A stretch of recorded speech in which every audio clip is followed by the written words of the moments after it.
તાલુકા કક્ષાના વિજ્ઞાન મેળામાં આપનું સ્વાગત છે। અમારી શાળાનું નામ શ્રી ભટોરવાસ પ્રાથમિક શાળા છે। મારું નામ પંડ્યા રિદ્ધિબેન ભરતભાઈ છે। મારું નામ આશા ભાવિકાબેન રમેશભાઈ છે। અમારો વિભાગ 5A આરોગ્ય અને સ્વચ્છતા છે। અમારી કૃતિનું નામ હવાનું શુદ્ધિકરણ છે। આ કૃતિમાં 9 volt battery, 2 exhaust fan, pipe અને 2 કાર્બનના સળિયા જેવા સાધનોનો ઉપયોગ કરવામાં આવે છે। આ કૃતિનો હેતુ હવામાં રહેલા હાનિકારક વાયુઓને શોષી અને શુદ્ધ હવા મેળવવાનો છે।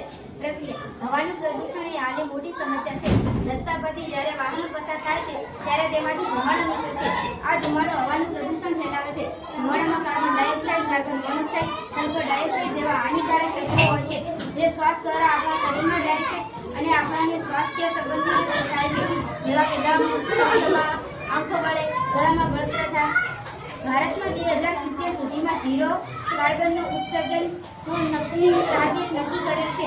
આ બાબતને ધ્યાનમાં રાખી આ મોડલ તૈયાર કરેલ છે। જ્યારે રસ્તા પરથી ટ્રક, બાઇક, ગાડી જેવા વાહનો પસાર થાય છે ત્યારે તેમાંથી ધુમાડો નીકળે છે। એ ધુમાડો આ પંખા દ્વારા આયોનાઇઝરમાં જાય છે। અહીં કાર્બનના 2 સળિયા છે, એનોડ અને કેથોડ। એનોડ એ ધન સળિયો છે અને કેથોડ એ ઋણ સળિયો છે, જેમાંથી પ્રવાહ પસાર થવાથી વિદ્યુત ક્ષેત્ર ઉત્પન્ન થાય છે અને આ કણો ચાર્જ બને છે। આ કણો એકબીજા સાથે ચોંટી જાય છે અને ભારે બને છે, જેથી તે નીચે બેસી જાય છે। ધુમાડામાં રહેલો કાર્બન નીચે બેસી જાય છે અને આપણને શુદ્ધ હવા મળે છે, જે આપણે પાઇપમાં બબલ દ્વારા જોઈ શકીએ છીએ।